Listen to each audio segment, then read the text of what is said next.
Halo sahabat Lavender, ketemu lagi sama Kak Saat. Kali ini sama Amar.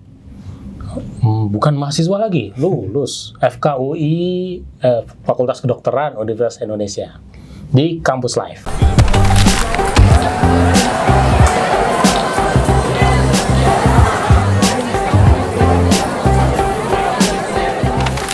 Udah lulus. Udah, alhamdulillah. Jadi namanya Amar Esket. Nah, sarjana kedokteran. Cuman biasanya nggak dipakai, Kak. Nggak, iya, pada nggak pernah tuh ada kegiatan apa terus asketnya dimunculin gitu. Nggak pernah. Itu ini aja ya kayak budaya aja, orang nggak pernah nulis asketnya gitu. Kayak budaya, cuman ada beberapa mungkin kalau dia nggak lanjut dokter, baru dia tulis. Ada yang nggak lanjut dokter? Ada beberapa. Jadi dia lanjut nanti ambil S2 atau langsung kerja gitu. Anak UI bahkan. Anak UI ada beberapa.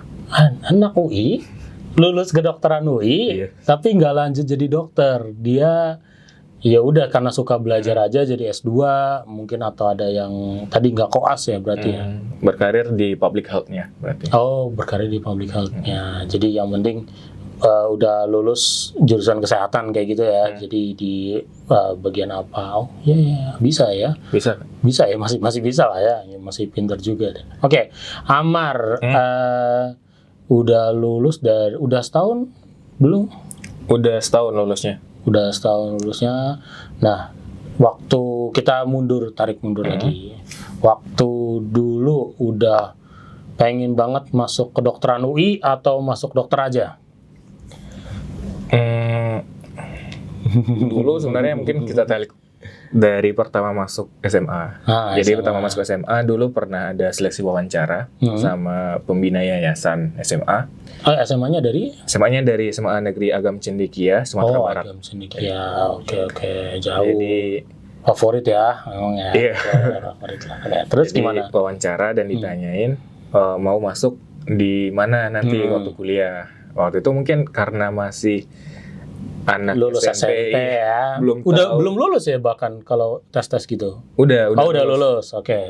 Jadi belum tahu gimana persaingan masuk universitas dan lain-lain. Jadi asal ngomong aja. Waktu itu saya tahu cuman UI karena abang saya kebetulan di UI. Oke. Kemudian tahu UGM karena saingan sama UI. Iya. Maksudnya 11-12 gitu. 11-12 lah. Kemudian taunya Unpad lagi karena waktu itu dengarnya Unpad FK-nya gratis. Oh, benar. Zaman itu pokoknya masuk dibayarin sama Pemprov Jawa Barat ya, kalau nggak salah gratis.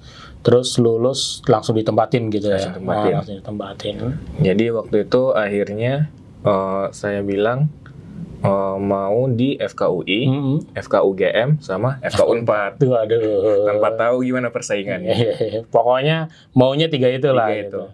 Sampai akhirnya waktu udah lulus, awalnya kepikiran 2018 itu nyoba di FK mana aja dulu. Yang penting dokter. Oke. Dan bahkan nggak nyoba di FKUI sama sekali waktu itu.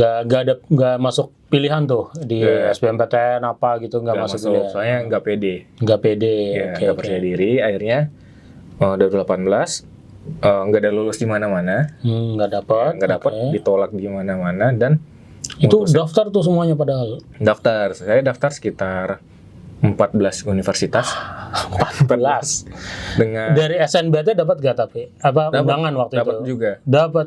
Eligible maksudnya. Eligible tapi nggak masuk juga. Nggak lolos. Sama satu kedinasan. Nggak lolos juga. Nggak lolos juga. Waktu 2018 kering banget itu ya.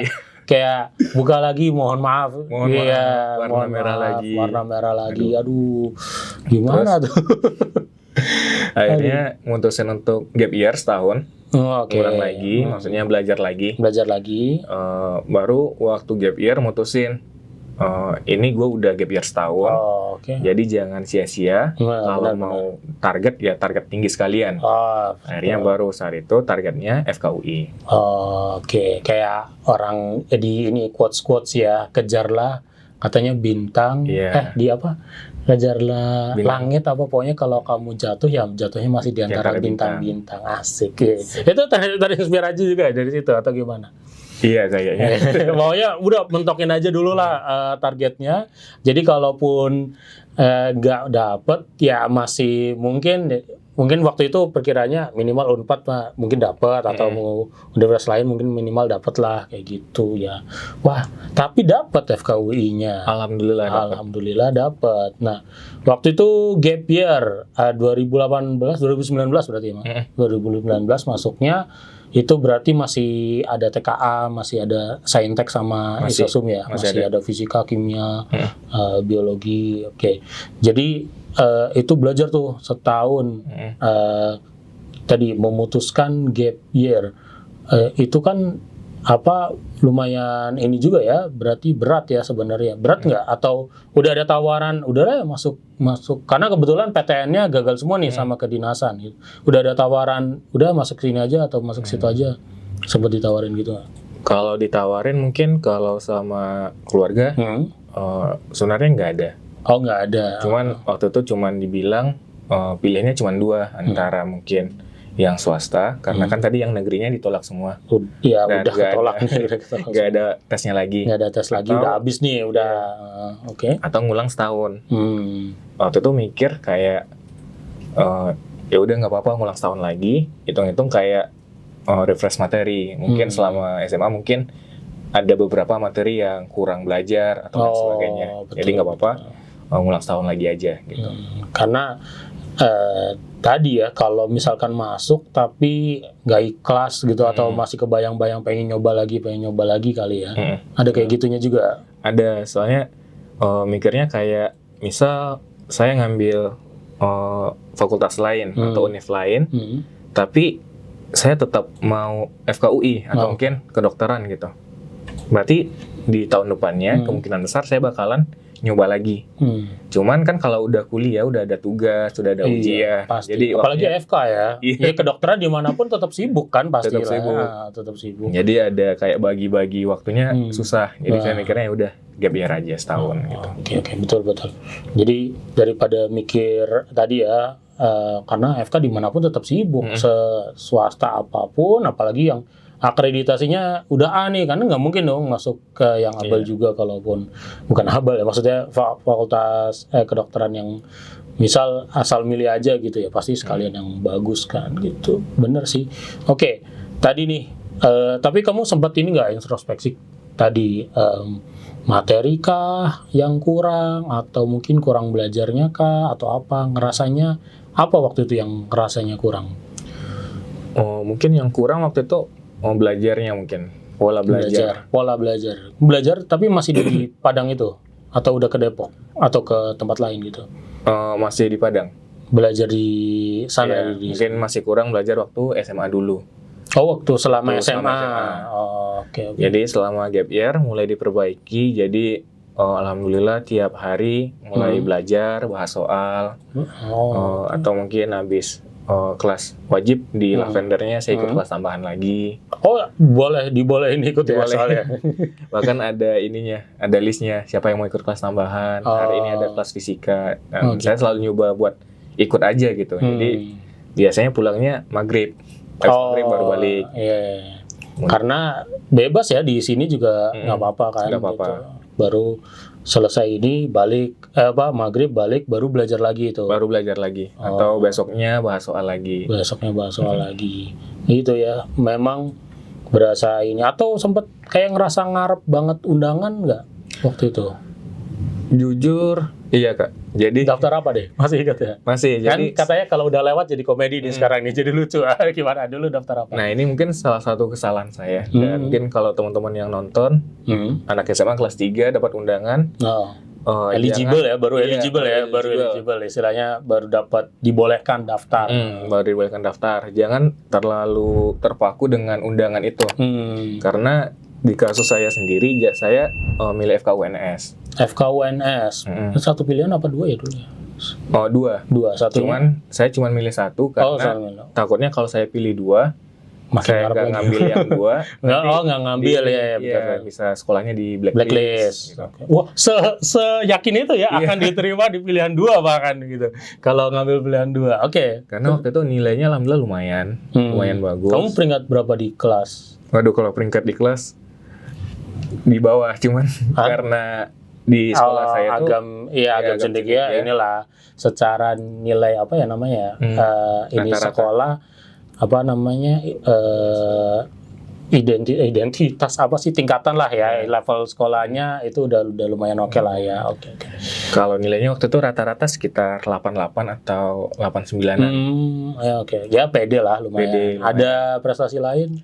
Prestasi lain pernah ikut olimpiade tingkat kabupaten gitu. Kemudian pernah beberapa lomba tingkat provinsi juga. Jadi ada yang masuk lah ya secara prestasi ini ada nih sertifikat yang masuk. Sama ada alumni juga. Ada alumni di FKUNS. Wah itu memang membuat Jumawa sih membuat apa kayak yakin lah lumayan percaya diri dan satu sekolah kamu cuma kamu kan yang daftar FKUNS kan cuma sendirian udah kebayang-bayang tuh sekolah di Solo gitu-gitu udah kan terus karena terlalu yakin mungkin jadi porsi belajar untuk SBMPTN-nya kayak dikurangin kayak mulai kurang gitu jadi waktu pengumuman gak lulus langsung ini kayak wah gue harus belajar nih gitu. baru kesetrum gitu istilahnya lah kok nggak lulus sih gitu kerasa kayak gitu kan kerasa kayak gitu cuman kalau sekarang sih kayak udah disyukurin aja soalnya kalau waktu itu lulus di FKUNS saya udah di FKUI gitu. Nggak di FKUI udah di FKUNS aja beda cerita kita nggak ketemu nih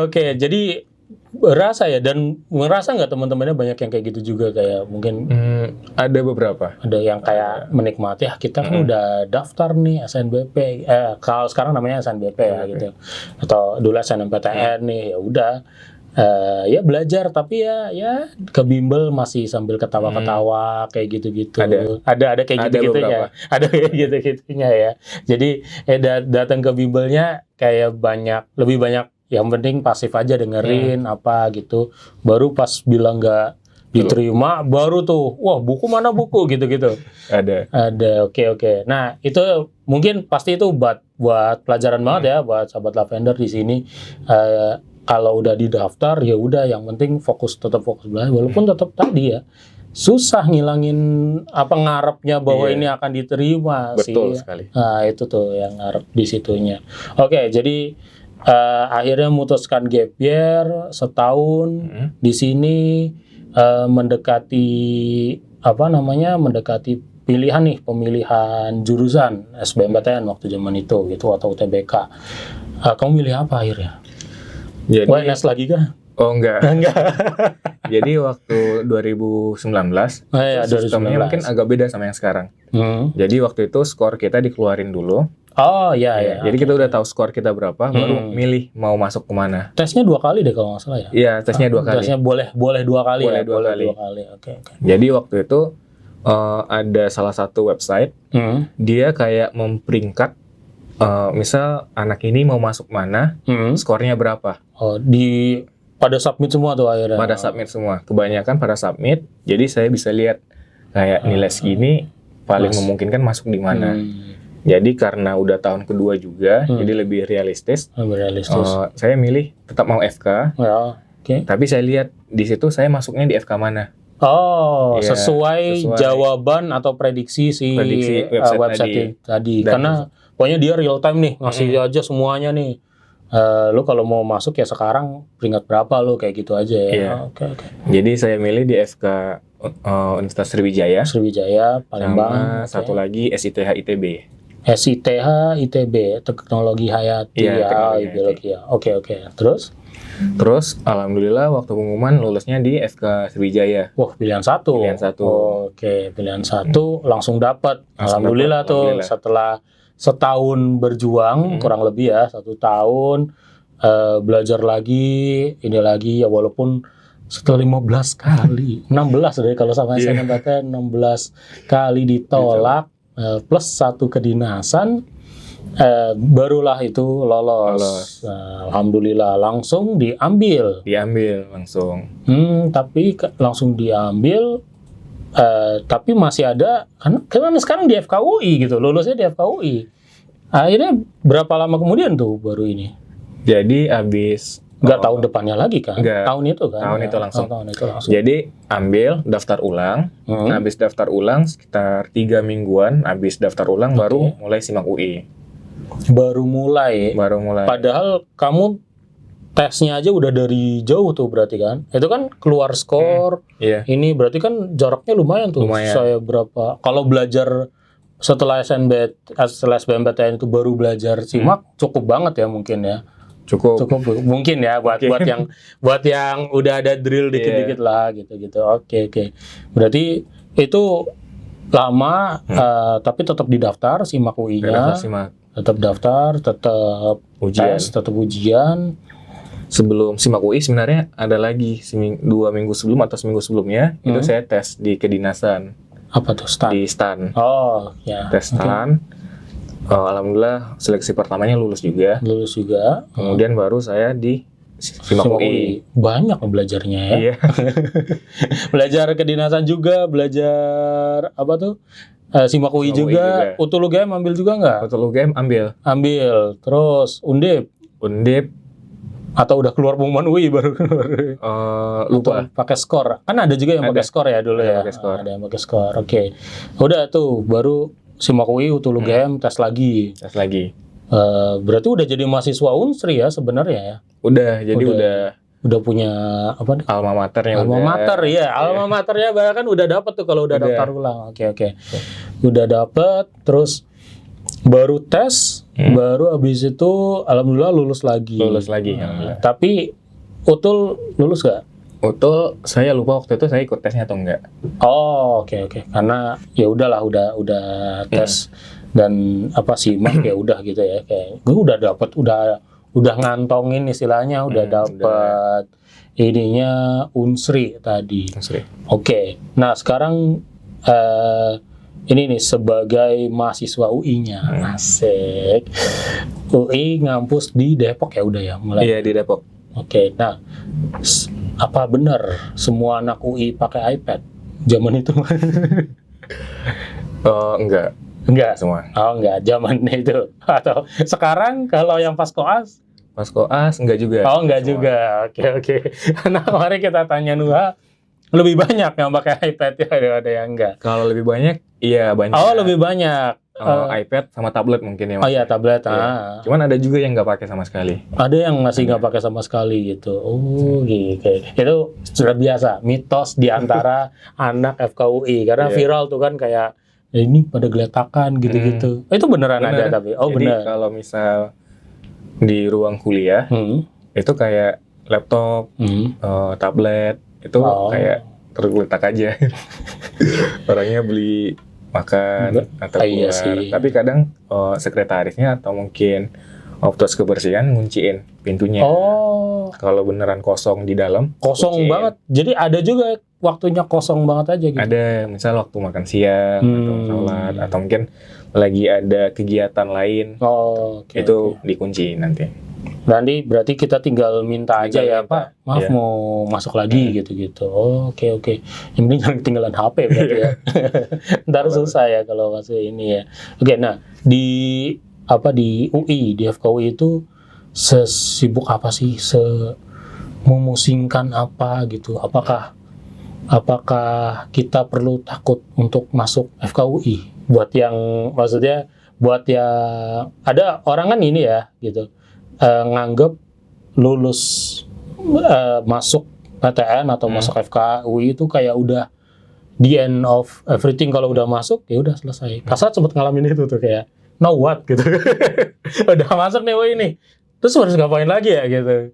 Ada kayak gitu. Jadi menurut kamu gimana secara kuliahnya gitu atau apanya gitu? Kalau kuliahnya sih kalau dibilang sibuk lumayan. Jadi kita memang ada waktu. Kalau zaman saya Mas. Ya. Sekarang nggak tahu gimana. Kita nggak tahu. Soalnya beda kurikulum mungkin. Kalau waktu saya dulu itu kita kuliah mulai jam 8 sampai nanti jam 12-an. Oke. Istirahat makan siang sejam. Lanjut lagi jam 1 sampai jam 3 atau jam 4. Oke. Itu hampir setiap hari gitu terus. Hampir setiap hari. Jadi nggak ada tuh satu hari yang kebetulan berangkatnya cuma jam 1 doang gitu. Jarang atau nggak setiap semester ada kayak gitu atau gimana? Jarang. Jarang ya. Banget ya. Oh. Misal kalau ada gitu mungkin kalau dia lagi praktikum kan karena dibagi-bagi per kelompok, jadi dapat shift keberapa gitu. Itu bisa aja dia berangkatnya kesiangan. Tapi kalau kuliah 90% mungkin tuh mulainya jam 8 pagi. 90% mulainya jam 8 pagi dan katanya harus rapi. Ini baju biasa nih, baju biasa ke kampus. Kampus, jadi harus rapi. Jadi kita namanya ada istilah itu SK Dekan. SK Dekan, apa tuh? Surat ketentuan dekan kayaknya. SK Dekan literally bukan seragam karena dekan atau apa. Jadi SK Dekan itu ada beberapa peraturan kayak harus pakai kemeja. Terus celananya nggak boleh yang denim atau nggak boleh denim. Tahu saya ya maksudnya nggak boleh. Nggak boleh. Paling mungkin chinos atau mungkin yang chinos masih boleh. Celana bahan. Terus sepatunya harus pakai sepatu yang tertutup. Karena cewek biasanya kan ada yang pakai flat shoes agak kebuka gitu nggak boleh gitu. Kalau kayak gitu masih boleh. Masih boleh yang Crocs atau sendal sepatu gitu. Sendal sepatu itu nggak boleh. Nggak boleh sama sekali. Biasanya nggak boleh masuknya dari mana tuh kalau ketahuan? Biasanya kalau dilihat sama dosen suka ditegur. Kalau nggak satpam atau apa gitu nggak juga ya. Warna bebas. Nggak, praktikum nggak harus hitam putih gitu, nggak kan? Kalau praktikum palingan bawa jas lab. Bawa jas lab aja. Sama rambut nggak boleh gondrong yang sampai, yang cowok ya maksudnya nggak boleh gondrong sampai sebahu atau mungkin. Mas Eko nih. Nggak boleh. Nggak boleh. Biasanya kalau kelihatan sama dokter atau dosen kita suruh dirapiin gitu. Kayak baru kelihatan apa? Kayak gini kelihatan kuping gitu atau apa? Yang penting sebenarnya rapi aja sih mas. Rapi aja. Ya. Kalau cewek yang ini ya, yang panjang gitu nggak boleh gitu. Yang saya kurang tahu ya cewek gimana. Okay. Cuman kalau terlalu panjang juga kayaknya disuruh potong atau mungkin diikat gitu. Oke. Iya, cowok. Padahal biasanya kan lulus SMA pengennya digondrongin. Ini jelek ya sebenarnya. Nggak semua orang tuh maksudnya cocok gitu pakai rambut gondrong. Mungkin Mas Eko ini cocok nih. Kita tahu banyak karena saya dulu waktu ngajar di Poltek gitu, itu banyak tuh lagi musik karena mereka baru masuk kuliah kayak pengen gue dipanjangin gitu, jadi sampai nutup mata gitu-gitulah kayak. Nah ini kayak apaan aja gitu. Kitanya juga sebenarnya nggak nyaman kalau dosen yang lihat ya gitu. Nah akhirnya tapi ada sih kalau di alat berat atau apa tuh kayak gitu tuh. Jadi alasannya kenapa sih Pak harus di ini kan nggak sesuai nggak mencerminkan prestasi. Kalau di teknik mesin nggak ya, itu masalahnya safety. Itu rambut jatuh masuk ke gilingan kan.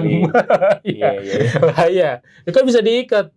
Ya kamu lebih sering ikat apa enggak gitu kan. Kadang-kadang cowok agak berantakan gitu akhirnya males ngikatnya atau kalau ada dosanya diikat, kalau enggak ini akhirnya potong aja gitu.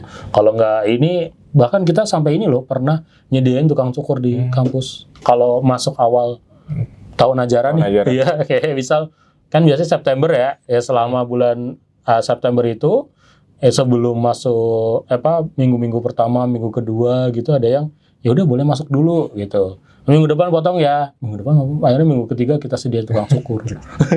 Suruh potong di depan. biar rapi. Tapi itu ya ada SK Dekan tadi ya. Itu ada SK Dekan. Sampai kalau ketemu dosen ya udah ini. Tapi dosennya juga rapi kan? Rapi, semuanya rapi. Oke. Jadi dosennya juga rapi ya. Nggak tiba-tiba dosennya pakai sandal jepit gitu enggak ya. Oke.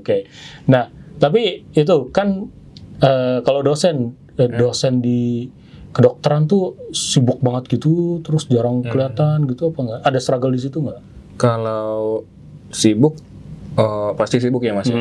Karena mereka juga kan ada praktek. Iya, gitu kan ada operasi mungkin atau apa. Cuman gitu. Kalau untuk kuliah, alhamdulillahnya dokter dan dosennya itu selalu menyempatkan untuk memberikan kuliah di waktu yang udah ditentukan. Jadi on time juga? On time. Mungkin kalau misal dia telat, itu karena ada tindakan CITO atau emergency. Misal dia harus operasi, mungkin jadwal sebelumnya nggak ada, tapi karena ini gawat darurat, jadi dia harus operasi, baru mungkin di reschedule, diundur. Cuman 80-90% itu alhamdulillah selalu menyempatkan waktu dan selalu on time. Wah, memang rigid itu ya dosen-dosennya juga. Bahkan ada beberapa yang ngasih kuliah dari ruang istirahat operasi. Jadi dia masih pakai pakaian operasi gitu, terus ngasih kuliah. Masih pakai ini yang apa? Yang hijau-hijau. Dan ngasih kuliah. Masih. Oh, berarti zaman itu udah sering Zoom atau ini online segala jadi macam. waktu saya yang offline itu cuma 6 bulan. Oh iya. Jadi abis karena ketemu 6 bulan baru pandemi. Jadi full online ya. Oke. Ya, jadi ketemu online. Tapi praktikumnya tetap jalan.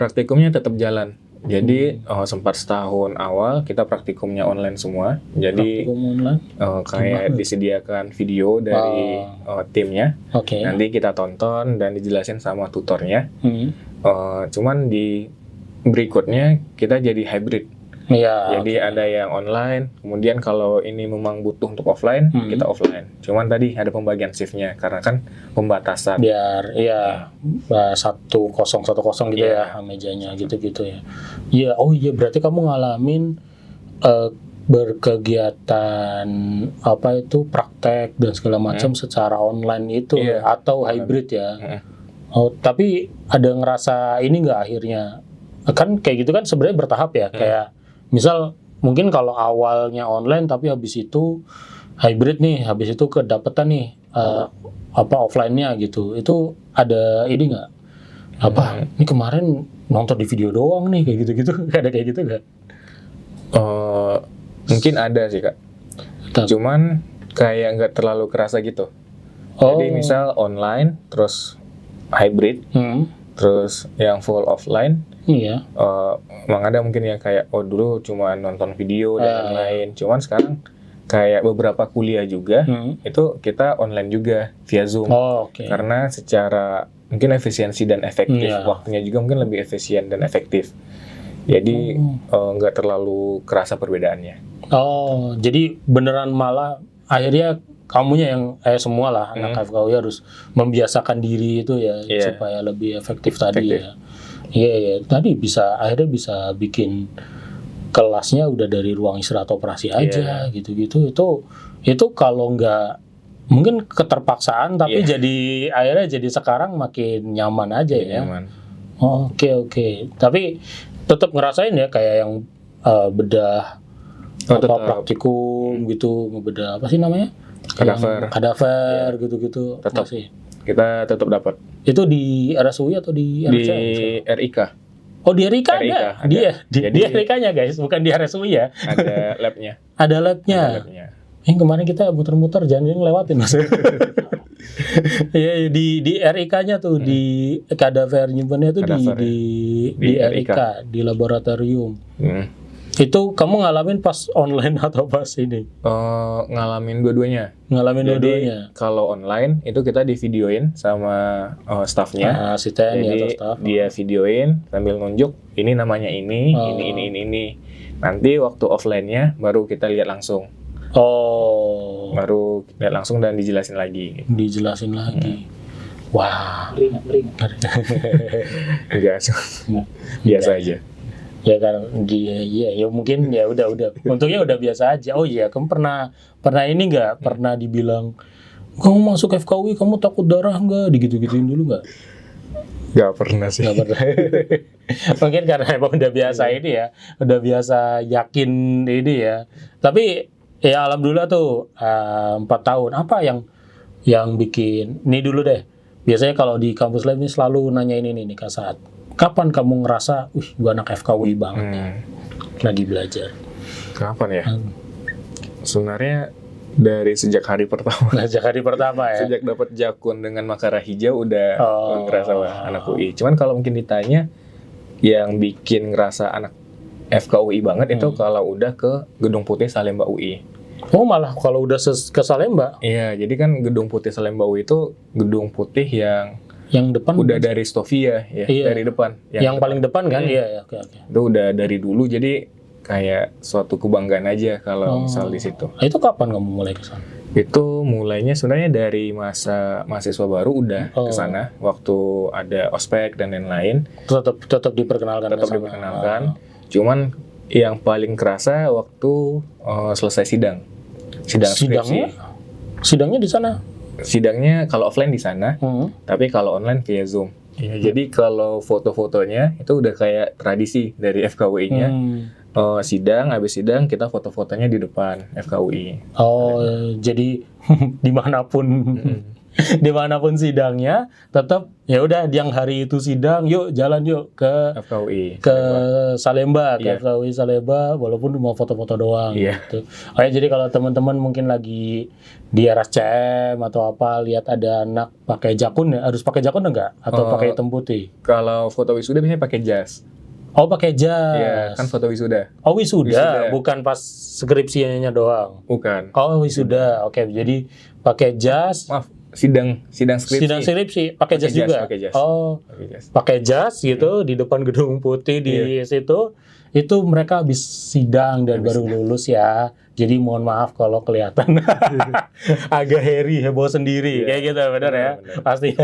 Pasti heboh sendiri. Jadi nggak apa-apa, tolong dimaklumi gitu ya.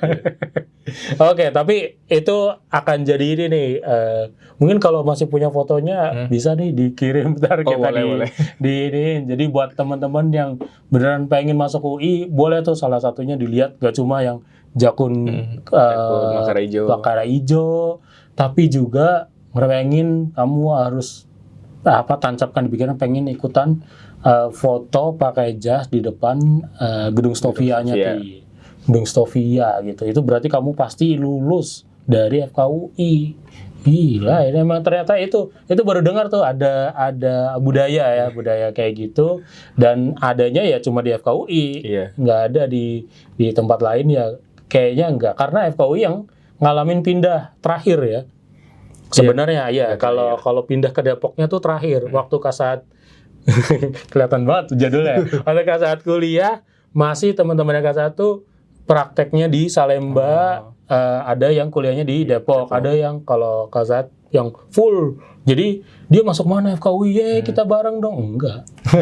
Anak FKUI ya di Salemba dulu ya. Kalau sekarang anak FKUI, jadi sama-sama di Depok masih ketemu kayak gitu. Oke, itu keren banget buat ininya. Oke. Kalau dari Amar nih, ada nggak yang pengen dikasih ini kata-kata untuk teman-teman yang bisa nih, mungkin kalau FKUI nggak ragu ya, ada juga yang ragu mau masuk FKUI atau masih setengah-setengah tapi pengen masuk FKUI, gimana? Jadi mungkin untuk teman-teman sekalian, kalau mau masuk FKUI, ini mungkin dari pengalaman pribadi ya. Saya juga dulu mungkin agak kurang pede masuk FKUI. Jadi dulu mikirnya kayak FKUI itu suatu hal yang di luar logika gitu, di luar jangkauan. Padahal setiap tahun itu ada sekitar 250-an. 250-an reguler dan KKI. Yang lulus di FKUI. Jadi itu bukan satu hal yang mustahil. Jadi ya tetap tetapkan target setinggi mungkin, tetap usaha semaksimal mungkin. Nanti kalau udah usahanya udah maksimal, doa lagi sekuat mungkin, lagi. Dan kalau memang bukan takdirnya ataupun rezekinya di FKUI, kalau mau coba lagi boleh, coba tahun depan lagi gitu. Kalau masih pengen, tapi kalau memang nggak lagi ya mungkin bisa dilihat yang lain. Cuman kalau takut masuk FKUI, jangan takut sih, soalnya banyak banget dari daerah-daerah, banyak dari Sumatera, banyak dari Kalimantan, dari Lombok, bahkan sebelumnya ada yang dari Papua juga. Papua ada juga. Dan dari berbagai kalangan di FKUI tersebut. Dan mungkin kalau untuk teman-teman yang mau bingung gitu, mau milih mana dan lain-lain di luar FKUI pun, tetap pilih yang teman-teman mau gitu, jangan asal kuliah ataupun yang lain sebagainya. Soalnya nanti bakalan nyesel gitu. Bakalan nyesel dan mau ngulang lagi udah susah. Soalnya udah mulai ada tugas, mulai ada lain-lain sebagainya gitu sih. Betul. Oke, thank you banget ya, Amar. Itu banyak ya tadi poin-poinnya. Yang penting jangan takut. Tadi ternyata 250 mahasiswa baru setiap tahun, dan dari berbagai kalangan ada, dari berbagai daerah ada. Mereka sama-sama punya satu mimpinya ya, masuk FKUI itu dan diterima gitu ya. Tetap tadi usaha dan doanya juga dikencengin supaya bisa masuk ke FKUI-nya itu. Thank you ya, Amar ya. Sampai ketemu di video-video kasat lainnya. Boleh komen di bawah kira-kira mau jurusan apa nih yang dibahas nih, atau mau mahasiswa dari mana nih yang dibahas. Thank you semuanya. Bye-bye.